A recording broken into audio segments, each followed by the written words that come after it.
Welcome to the Hearth Matters podcast with me, Catherine Lucas Damer, and my lovely co host, Aaron Zuma.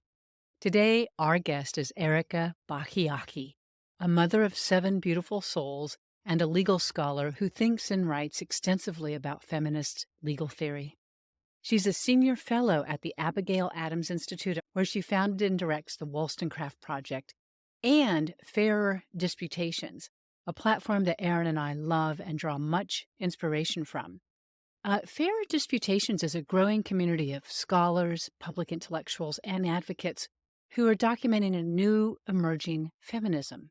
Erika calls it sex-realist feminism, which is, as you'll hear, very aligned with our householder feminism.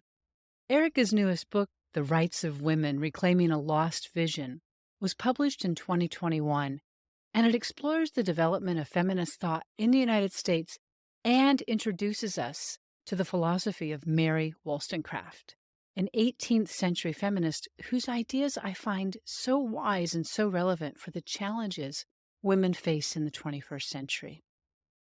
Some of Erika's work, as you'll hear, challenges my ideas about women's rights on a subject that can be really polarizing. But the conversation also gave me an opportunity to perhaps not change my mind so much, but to upgrade my thinking on a very complex subject that cannot be viewed in black and white terms. A new feminism really is emerging. It's in the ether, and we're starting to find each other. Erika is definitely one of the others, and we feel extremely fortunate to have found such a bright mind and kindred spirit. Her scholarship provides historical context and the intellectual backbone for much of our thinking and work at Hearth Matters. And we hope you enjoy this conversation as much as we did.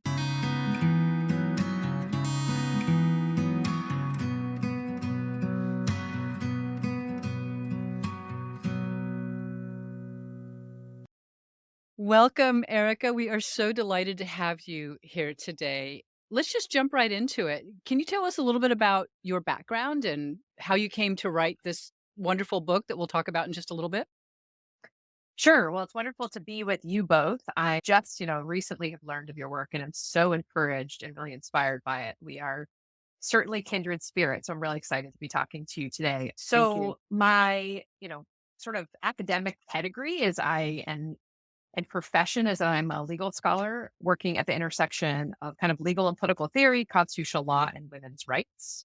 So I studied sort of political science undergrad and then went to law school. But then significantly to this, topic, I, after getting a law degree, spent a good 10 years as, I guess, I didn't call myself a homemaker. I called myself an at-home mom with just kind of a toe dipped into work. But I was mainly focused on having 6 children really, really quickly within 10 years. And then there's a big gap of 7 years in which I was actually a visiting scholar at Harvard Law and then had another child, so a 7th child. So have a big family, which really, really love my children. My oldest is now 22. And so that's kind of, I mean, when I say I dipped my toe in it, I mean, I guess it was a little bit more significant than that in that sense that I edited and published 2 books. So they're collections and then did some speaking on the basis of those and then sort of pivoted over to writing law review articles in the area of what I would, I guess, say broadly, and probably the easiest way for your listeners to think about is thinking about kind of reproductive questions, but from a pro-life perspective. And that really has, I think, informed a lot of this book as well, trying to get kind of behind rights talk, so to speak. So, yeah.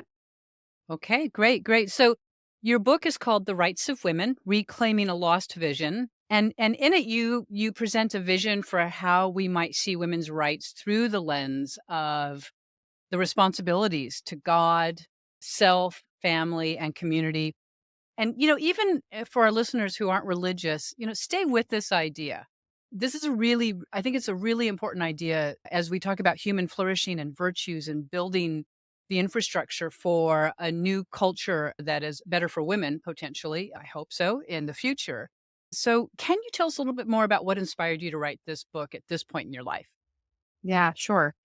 So I had done quite a bit of sort of legal research into the work of Ruth Bader Ginsburg, who of course is, Mm. a beloved, especially for progressive feminists, now late Justice of the Supreme Court, whose anti-discrimination activism during the 1970s I admired, but I really felt that uh, her real push for abortion rights was kind of contradicting her anti-discrimination Mhm. law advocacy, which may be confusing to some people, but makes perfect sense to me in the sense that it seemed to me that she was taking as her model, and she actually says this, autonomy. And so, sort of an autonomous male model. And so, by really Mm. insisting that, women could have kind of a legal right to take the lives of their unborn children as a legal right, as a constitutional right, that it basically short circuited what I think was a women's rights movement from Mary Wollstonecraft on that was trying to understand and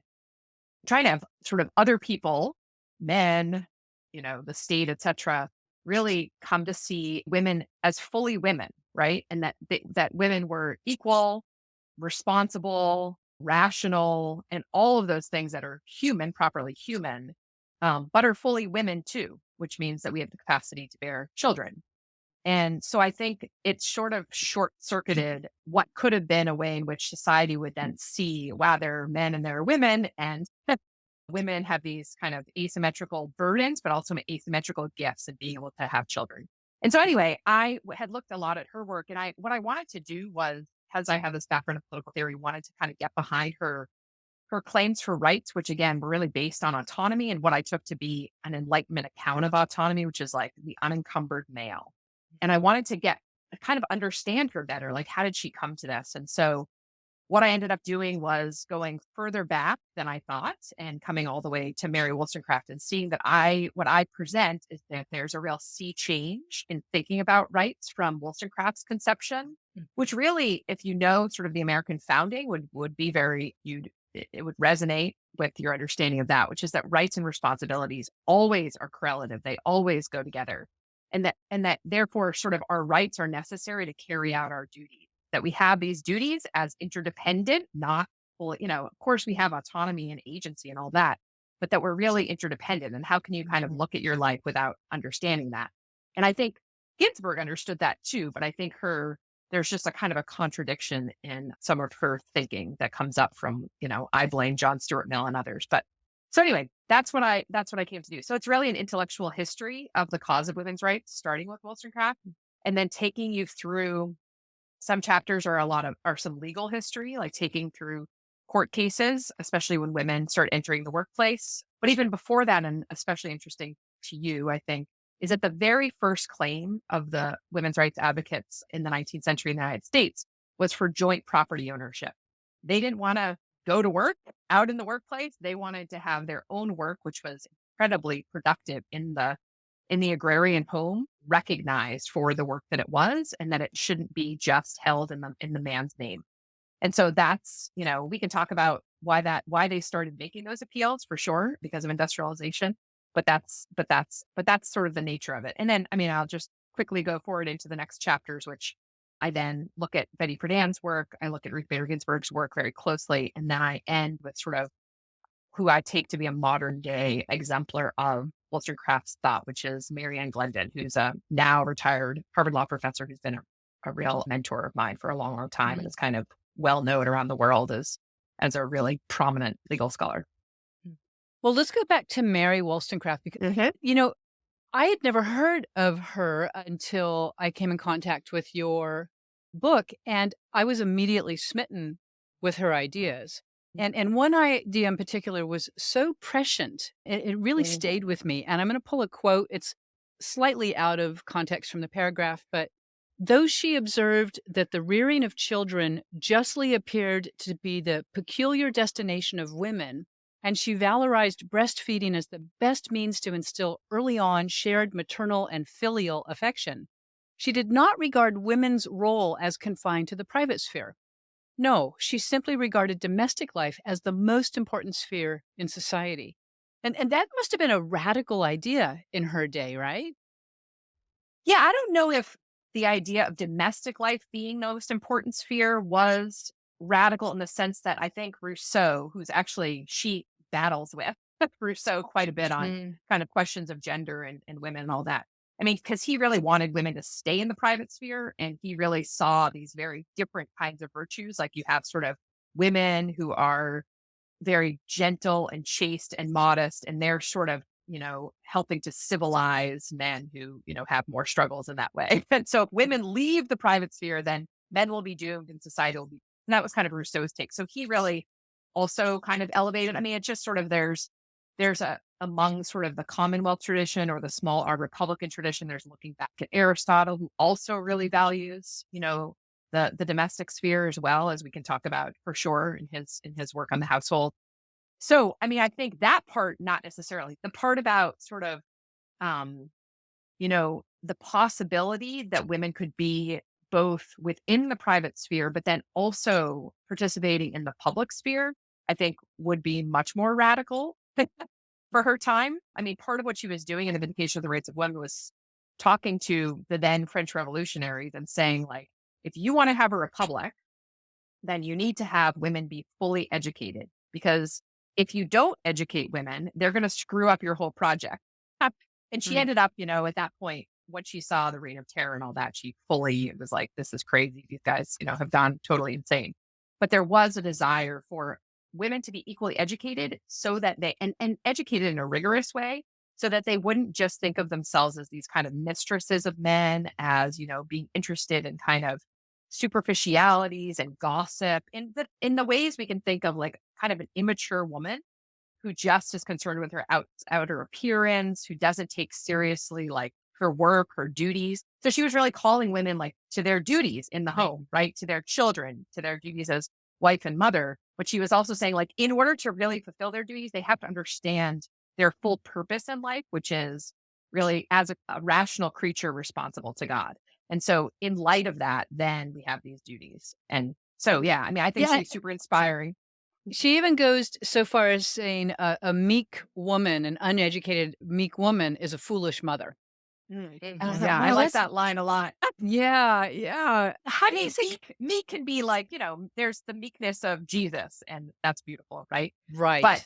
I have 3 boys in my home, and I can tell you, if I'm a pushover, I am not being a good mother. So, I mean, I think that that's what she means, right? Is that they're Yeah. sort of, if they're so concerned with I was just reading her last night, like their poodles and their dogs, and Mm, not taking care of their babies and their children. I mean, she's really forceful about like right. those maternal duties, because she sees them as so important Yeah. for Right. inculcating virtue, right?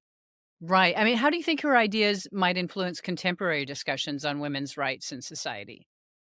Yeah, I mean, so this is the big question, right? I mean, I think when I speak to, I mean, there's sort of, we're all over the map right now in terms of contemporary discussions about women's rights. I mean, there's like Right. a really forceful anti-feminist right wing that has like come about since I wrote my book. I didn't realize how much of my book would then be speaking to them. When I was writing the book, I was really challenging progressive feminism from one side came. Like I was a progressive feminist, a pro-choice feminist in college, called myself a socialist feminist, had kind of a big intellectual, I guess you could say, conversion. And so thought I was challenging them and saying, like, look, like you believe that we're interdependent. You believe that we have responsibilities to one another. I mean, think about like, climate change, just environmental movement, all that. It's like duties of care to the planet, right? And I Mm. know you think we have duties to each other in the family. And I know you think we have duties to the poor. So, like, why wouldn't we have duties to the most vulnerable? So, that was kind of like what I was thinking about. And so, really trying to shift out of the autonomy framework into a responsibilities framework, which I think is actually very congenial to most of the American public, except for really like the far, far ends of the spectrum, who tend to be stuck in sort of an autonomy framework and only want to talk about rights. And so that was my hope. I think that she's enormously helpful. I mean, every time something comes up, and I mean, really a student of hers, I go to back to her all the time. I totally inspired by all of her writing. I just think she has so much to teach us today. Both with regard to like women's propensities toward, again, like gossip and kind of superficiality, but then also men's propensities to unchastity and these kinds of things. So I think she kind of critiqued both sides and calls everyone to virtue and carrying out their duties to each other. Yeah, I mean, I think of trad wives, Yeah. and the Right. trad wife movement is like, my man, my husband is the boss, and I just follow him. It's like, I don't think that's what, Mary Wollstonecraft had in mind, Yeah, right. Well, so yeah, that's certainly true. I mean, I love Mary Her I know you know Mary Heritage, so our friend, yeah, yeah. mutual friend, when she says trad wives aren't trad enough, and I think that that's exactly she's such a good namer of things, right? And Yes, that's she is. exactly, it would take me like a whole chapter to explain that, and then she'll just come out with a nice line. So Right. yeah, Yeah. I mean, I think that that's exactly right. That they seem to be hearkening. I mean, it's great that they're trying. They're saying like domestic life. There's something good here. There's something we have to reclaim. It's a bit, the I don't spend a lot of time watching it, but the fact that it seems to be commercialized and that these women are Mhm. making money from it, I mean, they just maybe need to be a bit more honest about that, and that there's, a way in which well, as we all know, like, you have to have kind of a community around you. There has to be sort of an interdependence between spouses, or it can just become really dangerous, I think, for women. So Right. that concerns me kind of a bit. Yeah. Yeah. Right. I feel like I would be doing a disservice to our listeners if we didn't talk a little bit about the pro-life, pro-choice thing. And I know we haven't really like talked about that ahead of time, but do you think it's possible to be, morally against abortion as I am, but not want that decision to be made by men in government or in any way sort of part of the public sphere? Isn't that really a private sphere sort of a decision? I know it's tough. I have to tell you, I have always been pro-choice. Mhm. I also don't believe in abortion. So, is there a space somewhere for people like us who recognize that, women are going to get pregnant, women are going to have abortions, and rather than doing it in a back alley, being able to do it at a doctor's office. I don't know. I'm just thinking out Yeah, loud yeah, here. yeah. Sure. Yeah, and sorry. What do you Yeah, that's it But is I thought sensitive I to I my have to books, bring it but up, yeah. otherwise No, no, we'll no. we'll Good get enough. called out by our listeners for sure. Yeah, good enough. No, I mean, I think there's a bunch of different things I would say. I mean, I think first, and I would really send, I guess, your listeners to an article I wrote for The Atlantic, which it's the only article I've written for them. So, but I think just to look at the way in which um, I think that we are pitting sort of women against children, and we're putting the market ahead of all of it. And I think that, you know, the way I see law is not a coercive, I mean, law is coercive, of course, right? But it's not a punitive thing. It's basically saying law recognizes the duties we already have to one another. And so I think that I don't see a reason why a woman who has a duty to her child who's born doesn't have a child, a duty to the child that's unborn, to whom really she's the only one who can care for that child, right? So that's part of it. But also, when we start to think about the duties of care, I mean, right away we're like, well, wait a second, you know, both men and women were involved in bringing about that child, and so what right? about the man? And I think part of the problem with autonomy rhetoric is that it seems as though it's like just kind of the woman's right, the woman's decision, the woman's problem in all those ways, right? Mm. Versus saying she does have these duties of care because there's a vulnerable human being to whom she is the one who's most responsible, most obviously responsible. But then men have duties as well, and then society has duties to this sort of unit, right? Mhm. The pro and I so I think there's a way in which like law educates us about those. And I think when we propped up abortion as again this constitutional right, that it sort of takes away this understanding of the interdependence we have. And I think it's been a real sort of band-aid that has not, again, allowed us to appreciate motherhood in the way that we ought to, and fatherhood in the way that we ought to, so that we're just sort of all cogs in a machine, and we can and the market or corporations can basically just say like this is an inconvenience, and there's just pressure put on people, Right. I think, to abort even if their boss isn't saying so. And I think that that's a real problem. So yeah, I mean, do I think that women should be punished for having abortions? No, not at all. Do I think that the law should recognize that there is a child, and that, that women are often coerced, especially economically, into having abortions they don't want? Yes, right. So I mean, I think it's a complicated thing, but I think the autonomy framework doesn't help anyone and doesn't help us discuss Right. any I of mean, this either. Yeah. you see Yeah. it in the policies in corporations that invite women to travel out of Right. state to go have their abortion and to have those expenses paid for, but they don't offer anything nearing a generous leave policy. Or if Right. they do, often those policies are tied to staying with the company longer, meaning, if you don't return to work after your 3 months, then you forfeit the Mhm. compensation that you received during those first 3 months. And so, yeah, there's this real tension around motherhood that is manifest in our public sphere. Yeah. Yeah, that's Yeah. right. And, I don't know if you've seen this. It was very disturbing to watch. And I didn't think we were going to talk about this, but there's a woman on TikTok, and we will probably at some point, what do you call it, Erin, when you respond to a You TikTok? gotta stitch them. Stitch it or something. Mm. It's a woman who she's got one baby already. She's a single mom. And she's like, come with me while I get an abortion. Mm. And it's all friendly and poppy and and she's doing like the day, like some sort of a pill. And so she Mhm. walks through, I just thought other women should know how easy it is. And I was, I was horrified. I was in tears. I thought, this is the manifestation, to use your word, Aaron, of something that's gone terribly awry, something that was meant as a sort of emergency break Right, glass right. only in case of emergency, last resort. And this woman was just like very nonchalant about it. And I thought, my goodness, what sort of world are we living in where human life has so little value? She has become a cog in the machine. And my Right. heart breaks for her because I mean, yeah, what she must be feeling somewhere in her body and in her heart. She doesn't allow it to come through. She's just a sort of a product of the market. Quick interjection here to let you know that we won't post the actual video, but we did want to clarify that the account in question is actually the official Planned Parenthood TikTok account, which, as you might imagine, has more than 100,000 followers. And the clip itself went pretty viral. So you could look that up if you want to see specifically what we're talking about. Great.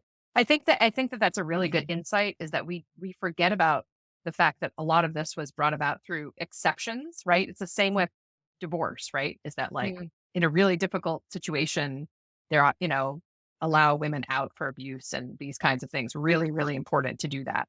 But to have the law get in there and say like no fault divorce, or abortion, you know, all 9 months, and because it's an equality right, and that's what how the feminists talk about it. In order to have Mhm. equality, we have to have Right, abortion, right. or it's freedom. Abortion is freedom. And so it's like what's fascinating to me watching is that the two sides, the real extremes on the two sides, have become like caricatures of exactly what the opposite side says they are. So a Mhm. lot of like the woman you're talking about, like she's become pro-abortion. She's not pro-choice anymore, right? Right. She's not saying like in this really difficult situation, if a woman goes and does this, we kind of should turn a blind eye or something. She's desperate. And that's how the first wave feminists thought about it. It's like women get into really difficult situations.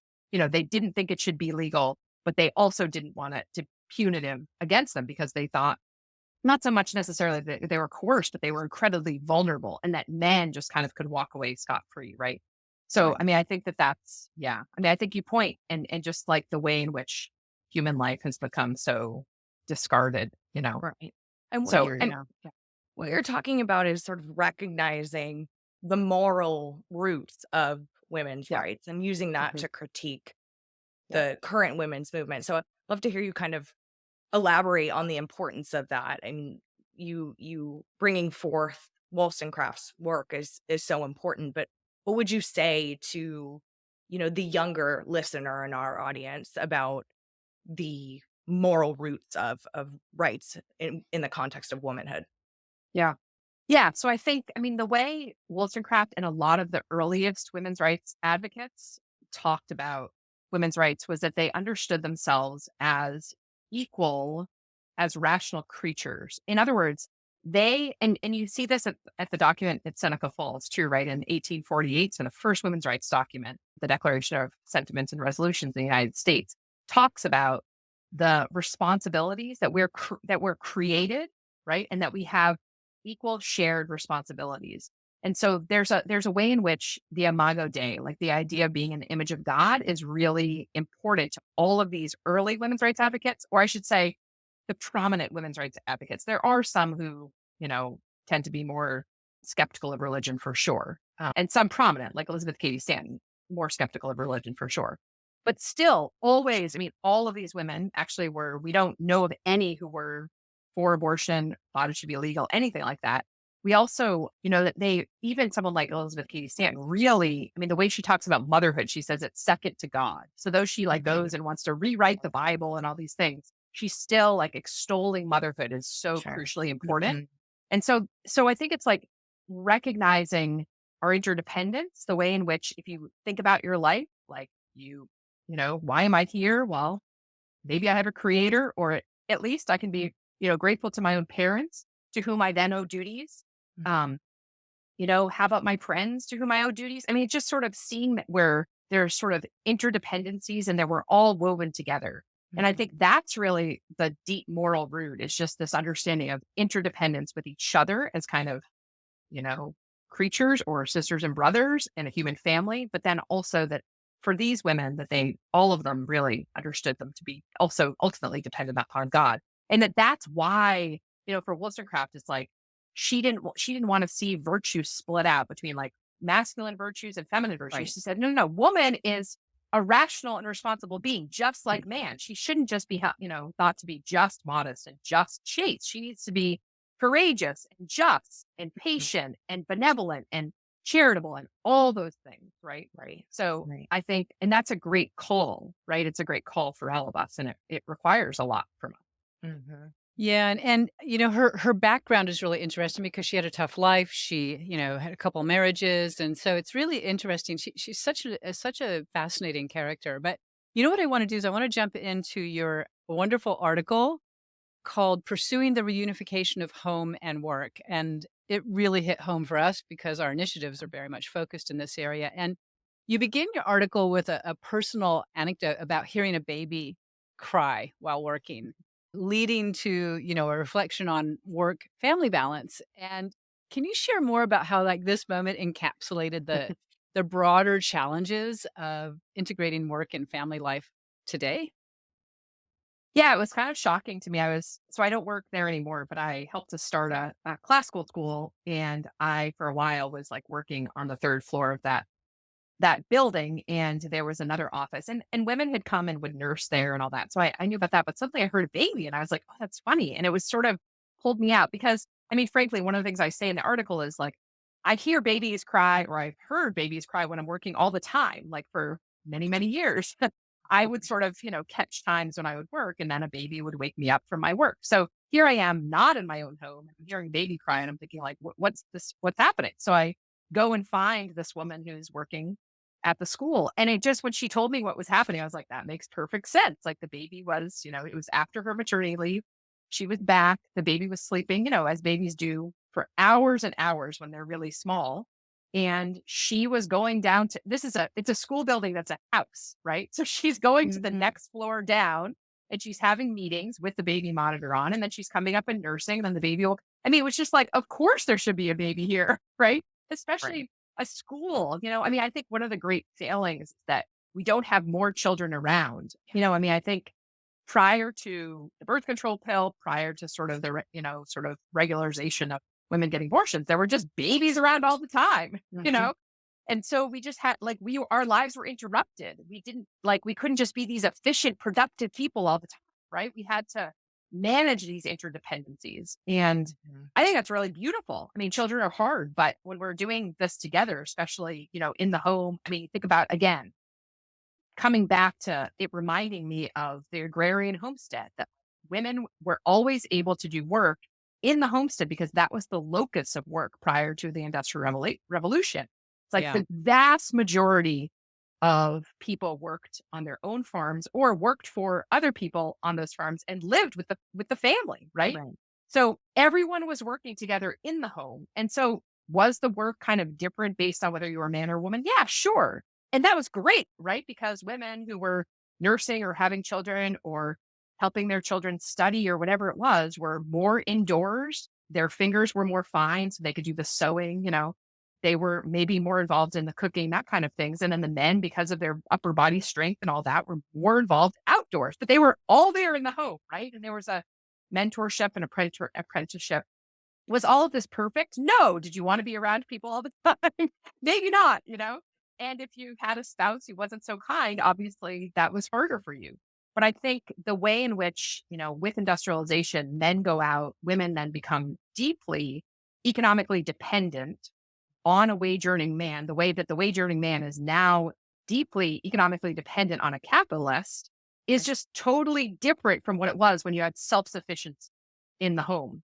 And so then women go out for all different reasons that we can talk about, and then the home is empty and we sort of have this decades long question of what to do about the kids when most women recognize and most men recognize when they have children, they want to be with them as much as they possibly can. They want to raise their own children, right? They don't want to kind of shortchange them by, unless absolutely necessary, putting them in other people's care. And I mean, I think this is what's so hard is that for like most of human history, women were able to do both. They were able to do really highly skilled work in their homes, right?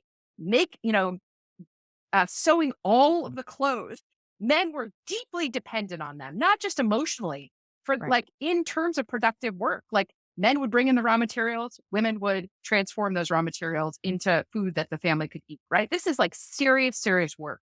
That was also, enabling the family not to have to go buy things elsewhere, not to have to engage in trade, right? So I mean, I just think all of that is it's like we've forgotten that history, although now a lot more people are talking about that history, which I'm really grateful about.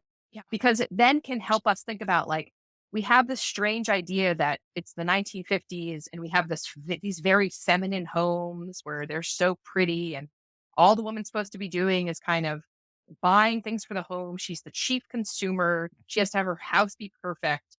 And, what's strange about that is that, like, you think about back to the agrarian home, where do you think the man was more comfortable?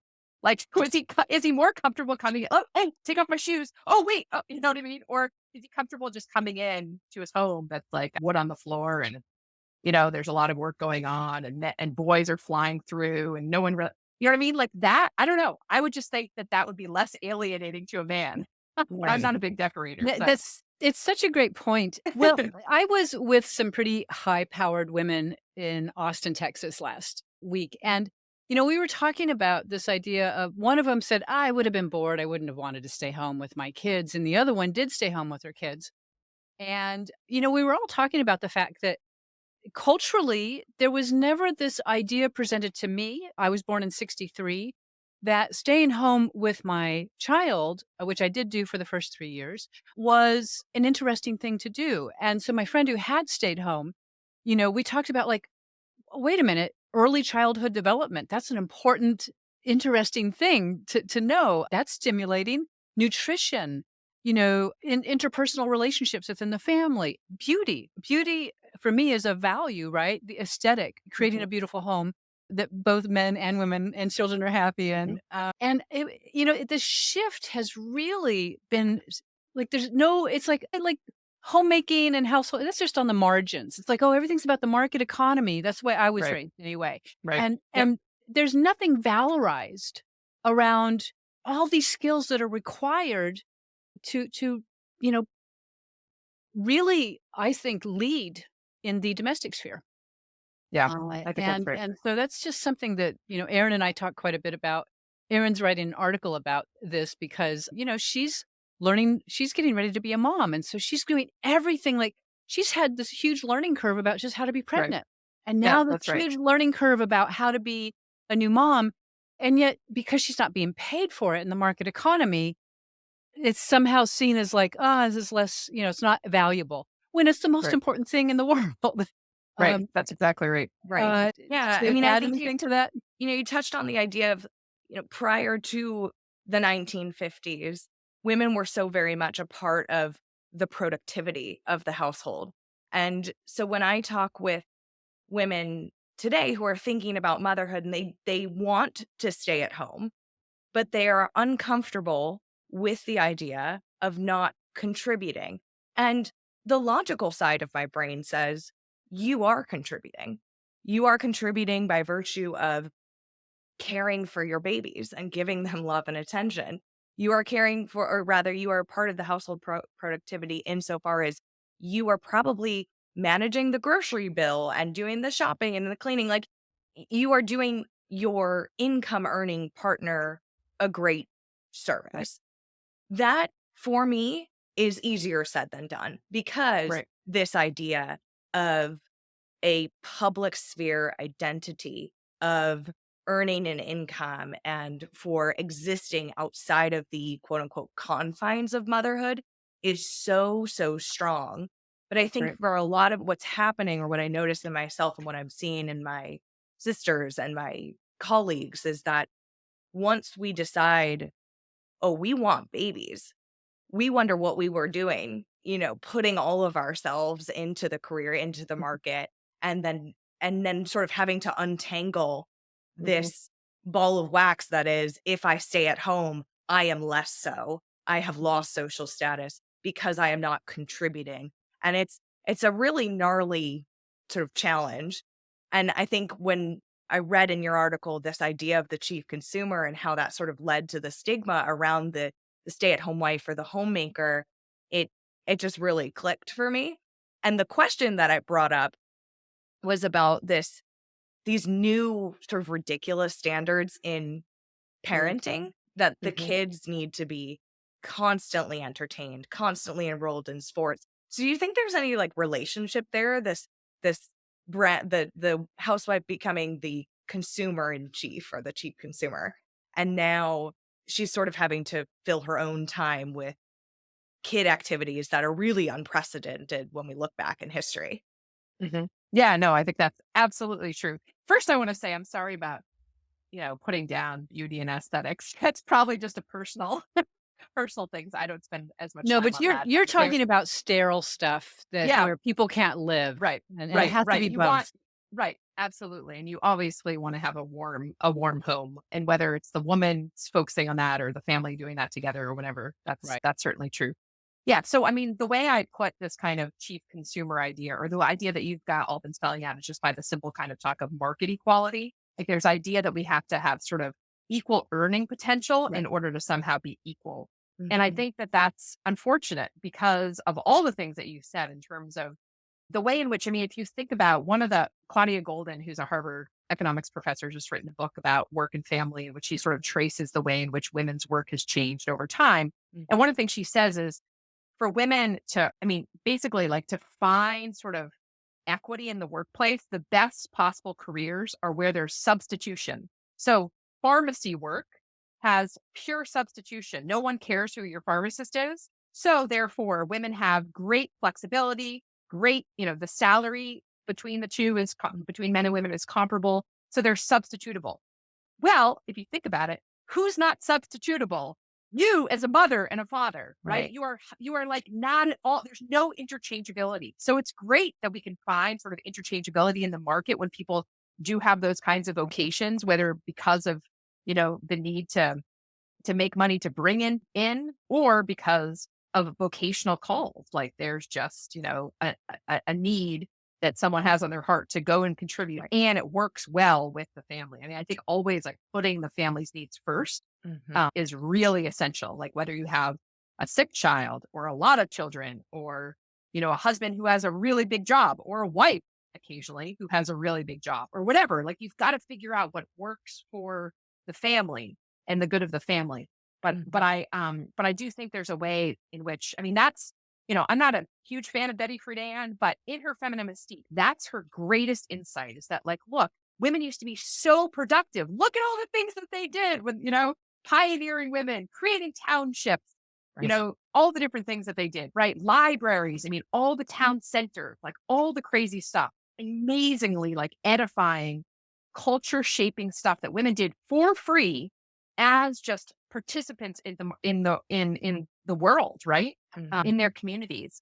And then with the shift, you have suburbia is kind of built up. And isn't this great? We have malls, we have cars, and now you can just go be by yourself in your home, and you can Right. like, and all that productive work has been because of industrialization. We've now got dishwashers. We've now got, all sorts of things that make the work of the home less time consuming. And that's great. I'm super glad that there's not all of that kind of work, that Right. I don't have to wash my hands by wash my clothes by hand and all that.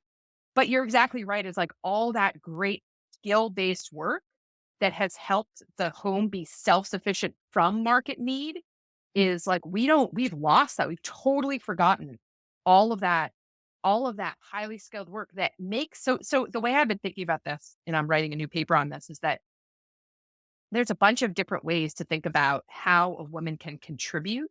So obviously there's like the important work of contributing in having a child inside her, right? And like having her body be offered up to her child for 9 months. And then there's nursing, which of course we know is so great for children. And there's, the bond, that first solidarity between mother and child, which like prepares, we know from so much evidence, prepares that child to really be confident going out into the world. Mhm. So there's a way that she can also, it's like, Kate, taking care of children doesn't take up all your time. And what I say in the article is that if you're focused entirely on your child because you're like a high powered woman who's like, gone all these schools and is like super ambitious. So I'm going to have my child do every craft and every this and every that. Like then you're focusing in a way on the child, which isn't good for the child. Right. I mean, I think it's really important. What I talk about is like, we have to have something beyond ourselves, like a family project. So having Mhm. chickens or trying to bring more and more productive work, self-sufficiency into the home, teaching your children all of these skills that you didn't learn. Right. And that you're now learning. Absolutely. So that's a way that you can, have thrift be something that's economically contributing to the home just as pre kind of industrial women did. Yeah. Or you can contribute more cash to the home by I think you should be looking for flexible work so that you can really be spending that most time on your children. But like for me, and then I'll let you guys talk, is what I did when I was raising children is I'm not that crafty. I'm not that into aesthetics. I'm very much intellectual. So while they're playing, I'm fully there. I'm fully, with them, but I'm reading law review articles and I'm reading philosophy book and I'm reading and reading and reading and reading. And that wasn't being paid, of course not. But I was building up a lot of sort of kind of intellectual store that then helped me to sort of springboard into a profession when I felt called to do that and my family needed my income. So, Erica, would you have done things differently looking back? Would you have done school and momhood and all of that differently? Yeah, so that's interesting. I mean, I went to a master's program, then I went to law school. And so had my first child in my second year of law school. No, that's not right. Sorry, I'm forgetting my life. I was married in my second year of law school and then had my first child in my third year of law school, right in the middle. It was really, really hard. I wouldn't recommend it. What I would say is that I actually am pretty satisfied with the way I did it because of what I wanted to do with my degrees, which was really intellectual work. It's pretty much like the work I'm doing was the work I hoped I would be doing in terms of sort of sticking with I'm a theorist, right? So I spend a lot of time reading books and then thinking through ideas, making connections and writing articles. So, that's something I've been able to do from home the entire time, working very minimally at some points. And then as my family's needs for, tuition payments, we don't homeschool, we send kids out to private schools, Catholic schools. So we have a big, huge tuition bill that really requires me to work. So on the other hand, I definitely know actually at Fair Disputation, which is a journal I would highly commend to your listeners at the Wollstonecraft Project that I run. We just published Ivana Greco, who I know you all know, who is really trying to reclaim the homemaker, the term homemaker, but also homemaking. She's a Harvard law educated attorney, spent 10 years in practice, has great expertise in a lot of really kind of key questions. And so has now left practice, is fully home with her 3 children, homeschools them, and then is really doing some great writing based on that expertise. So she just wrote a piece for us last Friday on the GI Bill for women, like talking about, she kind of springboards off some of the work I've done, looking at the maternalists of the 19th century and the way in which they were arguing for kind of justice for women and justice for mothers in terms of what then were those kinds of like pension mothers pensions and that kind of thing they were making analogies to military service, that like women as mothers serve the country just as men go off to war kind of thing. And so she kind of springboards off of that and tells the story of Justice O'Connor. So as a lawyer, she, knows Justice O'Connor well, and she compares her to another justice, Rehnquist, who had gone up to work, came back at the GI Bill, did all that. But with O'Connor went to law school and wasn't hired. Because she was a woman, no law firm would hire her. So she ended up really being home with, I think, 3 kids, doing volunteer work, but then doing tons and tons of kind of legal work voluntarily. And then I think did enough work that she became, people were interested in hiring her. And then she, got into politics, got a judgeship, and then moved all the way and became a real, a justice on the Supreme Court, which is, she's like a unicorn. This doesn't happen very frequently, but it's pretty amazing. So I think there is a way in which you can imagine a different way of going. I mean, I think doing school first makes a lot of sense. And then kind of really almost doing like professional development on your own, whether that's in the home, doing kind of professional development, or if that's sort of a lot of reading and things like that. I mean, I think you don't have to do that much and it kind of keeps your brain stimulated. And that's how I would think it would be best to do. I can certainly understand an early marriage and then going to college after, or college and then marriage and then going to law school or MBA or something like that later. That could make some sense too. Right. There's a great book called Work, Pause, Thrive that talks about 3 sort of different ways to integrate career and motherhood. And one is, moving from full-time into hybrid work. The other is what you're talking about is taking a pause, but using that pause to really invest in your interests, in your network, or really in pursuing, what comes after the kids go off to school. What do you want to do? Right. And then others would actually develop a brand new career that fully integrates with motherhood, something that they could do part-time and right. Scale up That's as great. the children age out. So that's a great one I would recommend to anybody who's interested. But the key sort of piece of advice that this author gives is the intentionality, is the planning. Right. So for you, it sounds like when you became a mother, it was you were able to continue to pursue exactly what you wanted to do in terms of your career. Were you thinking about motherhood in high school, in college? Is that something that you always knew that you wanted to do as well? Yeah, that's a great question. Absolutely not. Okay, no. Yeah, Say more on that. Yeah, no. So I grew up in a pretty crazy family. My mom was married and divorced 3 times, and I was a pretty serious athlete. And then when I got to college, no, there were never babies around really. I mean, I had a younger sister, but because of the home life, it was, and I loved her and all that. And I was the oldest. So I liked children somewhat, but I never really wanted to babysit. Didn't think of myself as a baby person at all. And still to this day, I think I like babies a little bit more than I did back then. Like your but I own. really like my babies the most. Okay. So yeah, I mean, and it's funny the way in which like your own babies grow your heart. I think it's something that is so shocking to most women. And so when they hear it, they're sort of like threatened by it or something like, oh, people say this and all that. But it's just like, oh, it's so amazing. You can't even imagine that someone who's taking so much sleep from you is it's just like able. It's not even like, I don't think happiness is the right word. It's just like this deep purpose and meaning and like care and regard for other that you just can't even imagine. And the way it grows our heart to become more and more mature, I think. I mean, that's what I think is so hard for us right now, is that because we don't have people sort of embracing motherhood and fatherhood, embracing parenthood as we always have, like for time immemorial, the maturation process that comes with putting another's good in front of your own is not happening. And that's a real debilitating thing for our country right now. Because it's not even like romantically, you can still get away with being kind of autonomous, right? Like, oh, isn't that nice? Well, now I'm going to go on my own. Or, and I think it's not until you have a child, both for a woman and a man. I mean, the way in which fatherhood matures men too, it's unbelievable. It's unbelievable. So I think we're really like shortchanging ourselves right now in terms of our own personal development, but also our country's capacity to have like mature human beings, like as friends, as employees, as spouses, as all those things that we need, like, because that normal process of adult sort of becoming an adult, which is through that door, is just not happening. Yeah. So what happened though? Like you went from not wanting kids.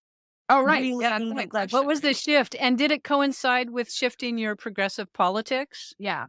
I mean, it took a while, but So I know I left you hanging. So it is a great story. It is Because I a great story. resonate with that. That's my, Yeah. I didn't want them Yeah. until I wanted them. And then I thought, oh my gosh, what was I doing this whole time? Yeah. Yeah. Yes, I was, my mom, kind of crazy family, started drinking and kind of experimenting drugs when I was like 13. And so kind of held on to academics, as best I could, and sports as best I could. So somehow I got into the great college, Middlebury College. But before then, I lost two friends to suicide. So two male friends of mine. And it kind of, the only way of putting it is that it brought me to my knees. And I started going to Alcoholics Anonymous actually as a 17-year-old, Wow. and actually was really knit in with, I love the adult, those women, especially older than me, who kind of became like maternal figures to me. And over the years, I was, really going quite religiously to AA. And then through that, by the time I got to college, so I was like playing soccer, not drinking. I was a women's studies student, really interested in kind of political questions. And it was just like the openness from like getting on my knees every night and praying to a higher power just made me open to really rethinking my life totally. I had an incredible sponsor who would say to me, "Stop taking your psychic temperature, get out of yourself and help another." I mean, it was just like, she was just like so Wow. great with Yeah. getting me out of myself. Like, stop thinking about yourself, get out of yourself, go find someone worse off. Mhm. And that was so compelling. And really, I mean, I was very anxious, but I would just kind of pray through the day. So I would consider myself spiritual and not religious for a long time until, and I won't tell the full story because it would take too much time, but my college actually had a symposium on religion. And I went to argue with someone from the Catholic worker movement who came to talk about recovery from drug addiction because I was really arrogant. I thought, what does the Catholic Church know about anything? Clearly, they're the most patriarchal institution in the world. Mhm. Clearly, they hate women. Clearly, da da da. I didn't really know of like the church's like incredible kind of ministry to the poor, and the institutions, the hospitals, and like I didn't know about any of that. Mhm. Mhm. In the way in which they, the first ones to educate women, on and on. I didn't know about any of that. I just was being really arrogant. So I went, but I was open minded enough to really listen. And I loved this guy so much that I spent a bunch of time with him after they brought me to a Catholic meeting, like a Newman meeting on campus, which I was kind of horrified by while I was in it. It was like hyper Catholic, but it was also interspersed with like talk about love and prayer and humility, and all of which I was like super eager for. And so I'll just say at the end of the story, I went back to my room, got on my knees because that's what he had told me. And I said, like, I love, we have a great relationship. We're friends. Like, you're totally like my A number one. Like, do you have a son? I just asked God, about sort of like this story that I'd been told. And so then I just, was given books and I read and prayed, and that's sort of the course of me ending up becoming Catholic. And through that, I think there was a healing over time. What I would say is, is sacramental healing is the way I would put it, and a lot of prayer and a lot of time reading. And then through that, I think I love the idea of motherhood intellectually, but I was pretty darn scared about it, Mhm. personally. And so my openness was like because I am an intellectual and I've been so convinced about what I took to be now the truths of the church, that I was like, all right, we're going to go for it. And then my children, it was super hard. I cried all the time. Right. But through that process, I was able to really kind of just grow as a human being and have these amazing children. And so really grateful. I mean, I should say too, the key to all of this, apart from my faith, which is very strong because I just had to like cling to God during all that anxious time, and is my husband. I somehow landed this Yeah. incredible man who just really sees like our work. I mean, it's not like I'm the mom and he goes off and works. We do Mhm. have now we both work, but for a long time he went off and worked. He has a big job in a tech firm and all that. Mhm. But he fully sees his work as a father and a husband as the core of his identity and the most important thing he does. Mhm. And Yeah. so the formation of our children is so important to him, and is like he's just like a really good man. And Yeah. so I would say like that's been what has been like the sucker through the whole thing, is just having someone who's just like is awesome at my side. It's Yeah. like a great team. That's a beautiful story. Thank you for sharing Yeah. and being vulnerable. I appreciate it. Yeah. Sure. Thank you. I'm compelled to tell you that I remained a progressive up until recently, and I only Mhm. had one child. Mhm. And I really regret not having more. And my son is not interested in becoming a father. He's 40. So I'm experiencing what we're calling, unplanned grandchildlessness. Like, Yeah. I don't have a big family. And it's like Yeah. the whole family. I come from a very Catholic family, and there were a lot of priests and nuns, and half of them weren't procreating for that reason. Yeah. And then everybody else had small families, and now we're just whittling down. Yeah.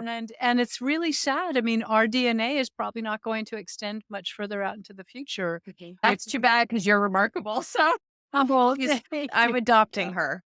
yeah, Yes. no, and that's what we have to do because the culture has taught us a lot of things that just have, this. I mean, it makes so much sense that we have this loneliness epidemic, right? Like we literally don't have siblings. It's like, Right. Or cousins. or Cousins, yeah. cousins or people we can count on who just, and obviously not every family is great. I get it. Yeah. I experienced it. Right.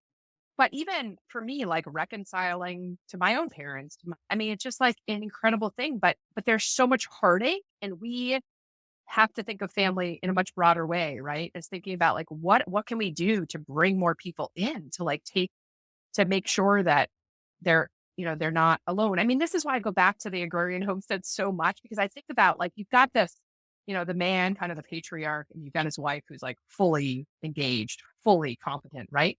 And then you have their children who are apprenticing. And then you have like other people, right? You have the aunt, the sister who never got married. You have the mom who, her husband's died. You have servants at that point. I mean, I'm doing this research now that like domestic service was like the number one job for a long, long time because people didn't have their own families. They would go live with other families.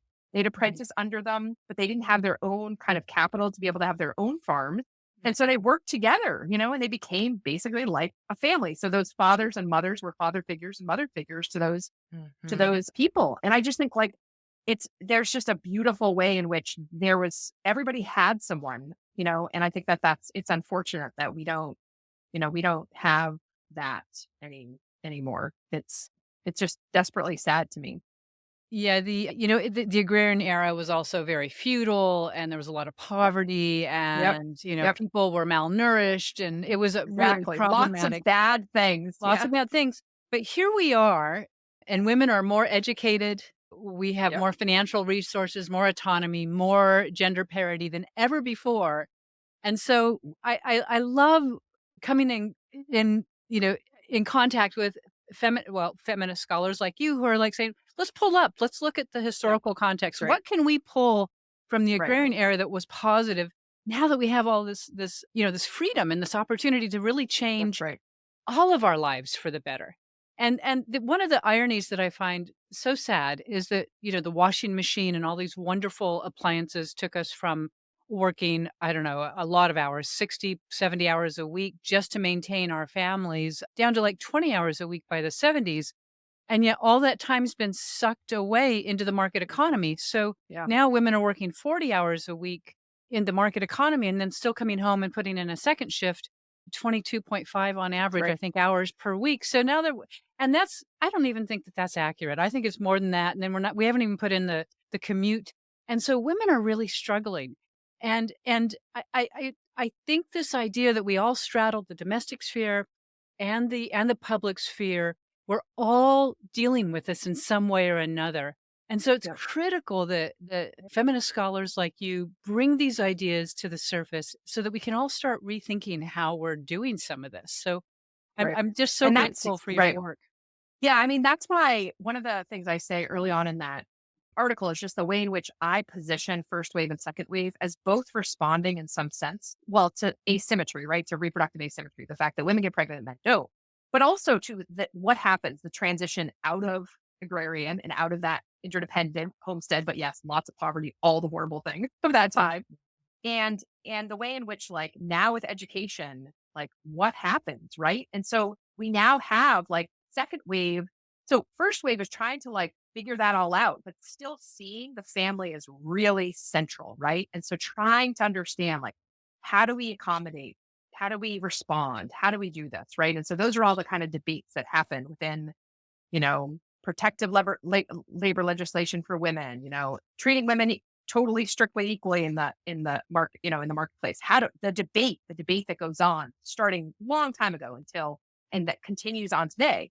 But we have like both sides of the aisle politically are, they're all thinking about a consumer economy. And so you have the ones that are saying like it's, on the right, that it's like on the one hand, kind of the like grow the market, progress, progress, progress, and then like put the women, separate spheres, women in the home, men out earning. So it's like the bread earner, homemaker model, which doesn't quite work for everybody.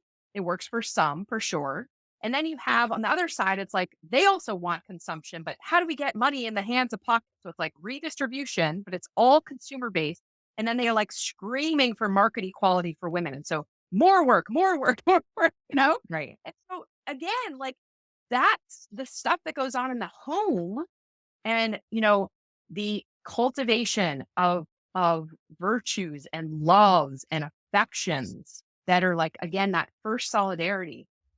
It's just like no one is talking about it. And yet everything, I mean, we have these, well, I'm just going to say it, like pretty horrible leaders. And we wonder, God, who can teach them manners? You know what I mean? Like, what about these most basic things? I mean, I always say, like, when I'm talking to young moms, it's really hard, right? Young parent, super hard. But you helping your children say like, please and thank you, and I'm sorry, and helping them to set the table and have table manners and to not steal the toys from their friends, like all of that stuff that you're doing just as parents, never mind like the cultivation of other types of things and arts and music and friendship and community that you can do is like it's crucial to civilization. Right. It's a great service to the world. Yeah. Yeah. Right. And it's kind of pushed off to the margins. All these things that are so critical to our survival as a species and to our happiness. It's just it lives in the margins. It's like everything's market. Let's get more daycare centers. Let's subsidize daycare. It's like what? I don't know, wait a minute. And also your job's supposed to be your family. Like we're all family here. Come work more for my bottom line. Yes. You don't have any share in the ownership of this. I mean, that's the other thing is like I just keep thinking, and actually, because of an email that exchange that we had, I went out and got the book Radical Homemakers, and I really, really enjoyed it because these women. I mean, I don't know if maybe you know some of them, but a lot of these women are a lot like the friends I had in college before I sort of moved over but like progressive women who were environmentalists, who were not interested in like totally anti-corporation, who cared so much about sort of health and sustainability and all these things, right? And I mean, it makes sense. It's like there's a horseshoe effect where you have sort of people on kind of both sides of the aisle, like saying like, hold on, we're not all in on everybody, working their butts off for your bottom line. Like we're not into that. And so you have all these people, both left and right, are coming to see like, I want, I don't know, grass-fed meat, or I want, I don't want all these chemicals in my food. I mean, you guys are the experts on this, but these kinds of things, it's slowly happening. But I just think really trying to think not about ourselves as consumers, but as friends and neighbors and spouses and parents, and those relationships to me are so important. And what Radical Homemakers, this book, helped me to see is just how much you can pare down on the dependency of what they call the extractive economy, right? Like you can pare down and make yourself not need so much money. So you have to be one of these people who's consuming and therefore needs all sorts of income. And so you can be more self-sufficient, more, build out these skills that then make you, I think, just more of that model of economic interdependence, right? That I think is really important for respect in the family, right? So yeah, I mean, I love the book. Oh, good, good. I'm talking to her, I think this week, the woman's name is Shannon Hayes, and I'm really looking forward to see, like, has she moved from super, like, social activism and her really progressive values? Has her experience on the farm and in this family enterprise shifted any of her ideas about how we do this? And we're really interested in the family enterprise, and farms are the classic way to start that. But of course, we can think about family enterprise in suburban neighborhoods too in different Mm. ways. And so that's what our work's on. But, one of the things I wanted to ask you about is like the policy, actually, I think, Erin, you were really interested in this idea. Do you want to kind of go with this, Erin? Beyond Yeah. policy and workplace changes, you know? Right. Um, Yeah. In your article, you do advocate for societal and policy changes that help better integrate work and the family life.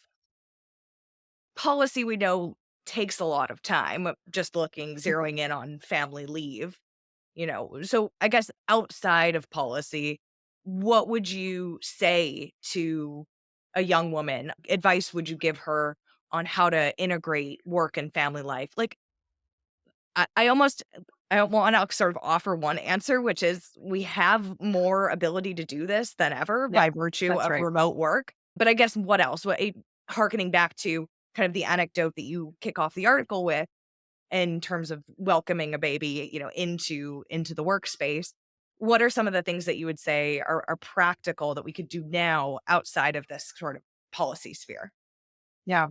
I mean, there's a lot. Well, it's funny. I want to go right to policy, of course, but I just think about things like impediments to having your own business in your own home and how this was just like so usual before, like shops in your own home and therefore like having your baby with you. And so I was actually listening to my friend Louise Perry interview. Erika Kosomer, I think is how you say oh, her name. yeah, yeah, yeah. On Maid Mother Matriarch, and we're actually going to have her. Hopefully, she's writing something for us at Fair Disputations about this. But she's just talking about like women. She travels a lot to India and other sort of places where maybe industrialization. I mean, I don't know a lot about those countries, but there's a way in which like there's way more of women working with children all about all the time, and it's just sort of assumed. And I think that's one of the changes that I would really most like to see. You hear of it now because of, yes, remote work. And so I was just on a call with a publisher yesterday who was telling me like all the people on the call, like all those who have children, their children just around in the call. I think that's awesome, and so kind of more of an assumption that there'll be children around. So a really important place for this to happen. Actually, Betty Friedan talked about this, but for sort of the reverse reason. I mean, she was worried about like women only thinking about motherhood, and she wanted women to understand that you could be mothers and have an intellectual life. But is at colleges, like professors, one of my daughters goes to a college where professors are bringing their kids around all the time. The Right. kids are like integrated into the Yeah. life of the school, Very because you think about a lot of college students, maybe not as much anymore, much as when I was in college, but are doing that app that could make them a parent, right? But Right. there's no children around. So there's no like reminder of any of that or attraction to that. Yeah. And so colleges, but I think, are there other ways? I talk about, babies at work and in tech firms, and there are actually places that allow this, that allow babies to come to work. I think that that's fascinating and would be great. I mean, I think remote work is excellent. I mean, it's like tech is such a double-edged sword for us with the home because, yeah, so we all, I could only do my work because of tech, right? I mean, I could never have been at home and then doing the stuff that I do in terms of writing, emailing out, having meetings, et cetera, doing what we're doing right now without tech. But then, of course, tech comes in and it's strangers in your own home trying to form your children, Catherine talked right? more about this. And so there's like this like major tension. And so we have to really be, as you say, intentional about this. Like we are forming human beings. What do we want them to be like as adults? And do we want them to, I was just talking to my son about this, like you've got to cultivate, other types of, it's great to have tech on the side. Like I love to sit down and watch a movie or a show with my husband at night when we're just totally burnt out. I think that's awesome. I'm not a person who doesn't have a television, right? But you've got to, as children need to be cultivating all sorts of different interests, right? Right. And virtues and all sorts of things and not have that be their primary thing, which it's really problematic. We're gonna have a lot of boring people who are like automatons, Yes. walking around, Right. Right. Yeah. Yeah. Well, we've talked a lot about women, and you brought something up. I would love to talk a little bit about this before we close, and that's our young men. And you can be the most amazing woman in the world and be in college and doing doing everything right. But if there aren't men that are developing, right along with you, it's kind of hard for a lot of women, young women, they say anyway, to find a husband. And I wonder if you have any ideas about this, what you think we could do differently, or yeah, anything at all on that subject. Yeah. Yeah, it's such a hard problem because of our high rate of, I mean, compared to like other nations in the world, we have an incredibly high rate of, non-marital childbearing, of children without fathers. I mean, it's just like this enormous rate. So it's really hard. Like the father to me is so important for the formation of boys. And yet, what do you do when you don't have a father in the picture, right? And so, like, how do you do that? And so, I mean, I would definitely commend Richard Reeves' work and others who are like thinking about, a lot of people at Institute for Family Studies, Brad Wilcox, others are really thinking about like, what do we do? And I, as a woman, I hesitate to talk about like how do we fix the man problem. I would say, as a mother who has 3 sons, that holding them to really high expectations is just so important. I think men, one of the things I talked about in the article, just to go back to that, is the way in which with, men leaving what was theirs, like the household was theirs. They were like, the patriarch of their household. And then they leave and they become, wage earners for another man. And so there's kind of a class conflict that begins to happen. Yeah. But then it's not, it's the whole, all the, just being disconnected from their work, and then being alienated from the home, from their children, not seeing them as much when they're out. And then kind of, you know, good labor, physical labor. But then also wages have really shot down. Now, you could say, is that because of female competition in the workplace starting in the 1970s? Yes, in some industries, certainly. But it's also because of offshoring, globalization. I mean, all sorts of ways in which all of that great manufacturing work is gone. I mean, one of the things I would say most, and I think Richard's really good on this, Richard Reeves is really good on this, is, and a lot of people, I mean, Margaret Ruby has been talking about it for a long time, is really talking about the vocational track, because a lot of men don't want to sit in a classroom. They never did. They didn't like school. Why would they ever go to college? And so the fact that we put all sorts of money into college, which, if you think about it, like, why would the government try to help those who are already probably in better sort of families that have given them more stability to study and have those kinds of habits to get them to be able to go to college and have, that kind of, why would we put money into colleges? Why wouldn't we put money into tech? Right. And so I think, like, from what I understand, we're going to be in a lot of trouble if we don't start getting apprentices for plumbers and electricians. I mean, that work, talk about like my work. Not only are you doing it with your own hands, are you controlling that work? Are you seeing the job that's done? I mean, are you like figuring out problems that you are solving them? The independence that comes with that work when you apprentice and then can become your own owner is just huge, right? So, like, that to me is something we need to be talking a lot more about. It's, yes, manufacturing jobs went up, but we have all sorts of jobs in the trades that I think is really, really good work for men and for a lot of men, right? So those are the things. I mean, I think, you know, the work of fatherhood and being a husband is just really important. And if we don't kind of get it, this anti-feminism where you see a lot of men sort of trying to, I don't know, like, blame women and then trying to blame men. So it's like both anti-feminism and kind of radical feminism back and forth. We're going to have a lot of trouble.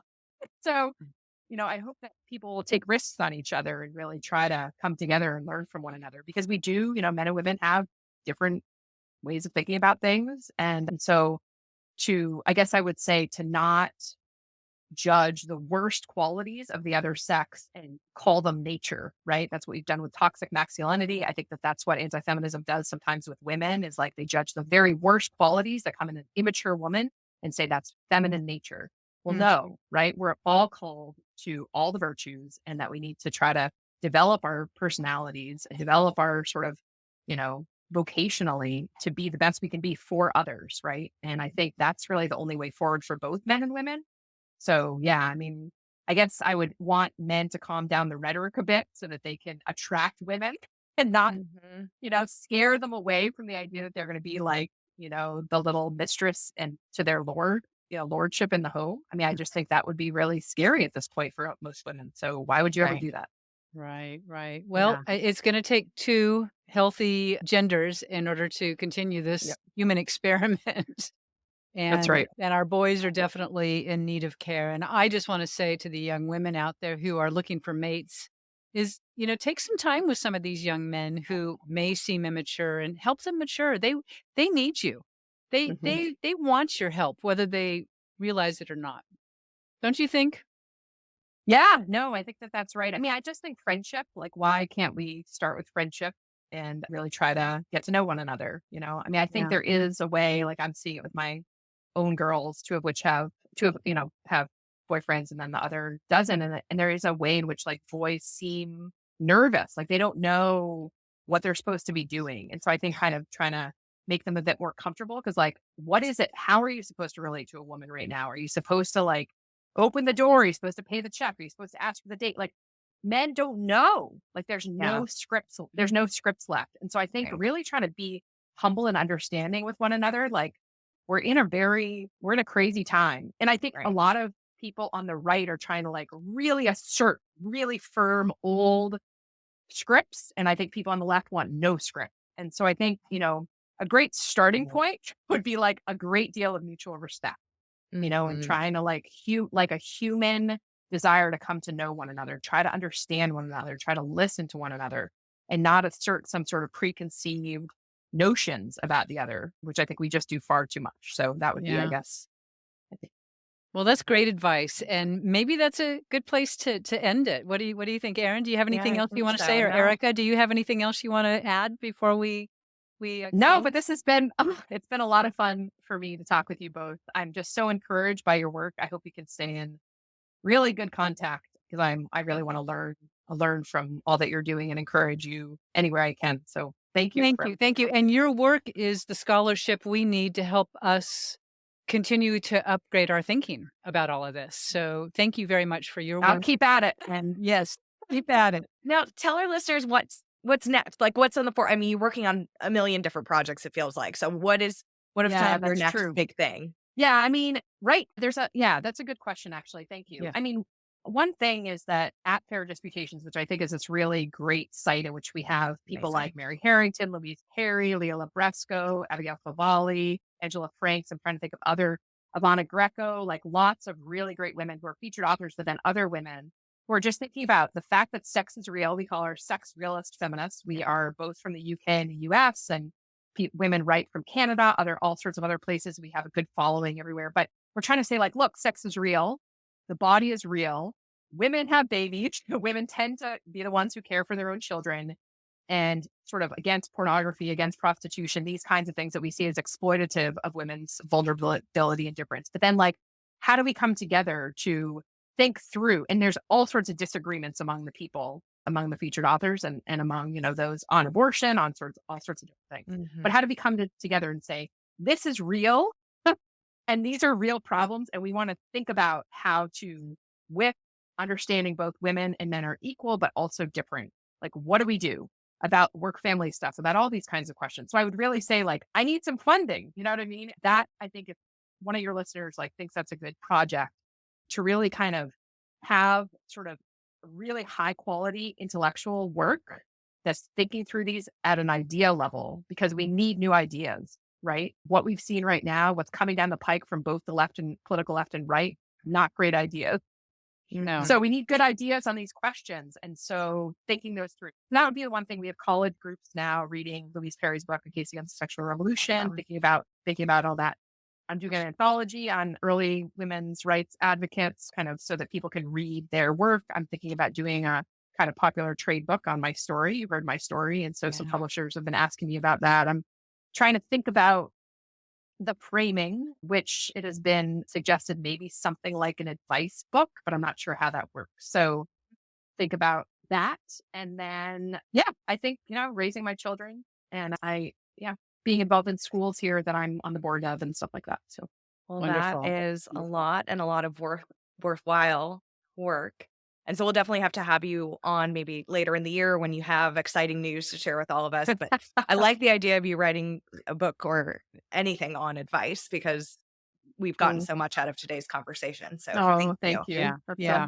And we'll link everything below, of course, and talk about the Wollstonecraft Is it an institute? Wollstonecraft Project at the Project. Abigail Adams Institute. Yeah, That's it. right. That's it. So we'll link all that, and any philanthropists out there who really want to, accelerate this work, Exactly. check out the work because it's quite beautiful. Yeah, and figure out how we can team up, right? Theory and practice. We got to really noodle on that. And I think bringing other women like Radical Homemaker. I mean, just like how can we all team up across the political spectrum, like to really think about elevating the work of the home, the really important work of the home, but not subordinating women. Like this is a juggernaut. I mean, and it's really important, and it's really close to my heart. So Yeah, let's get together. Let's do it. Here. Let's do it. Love it. Okay. Awesome. All right. Bye, everyone. Bye.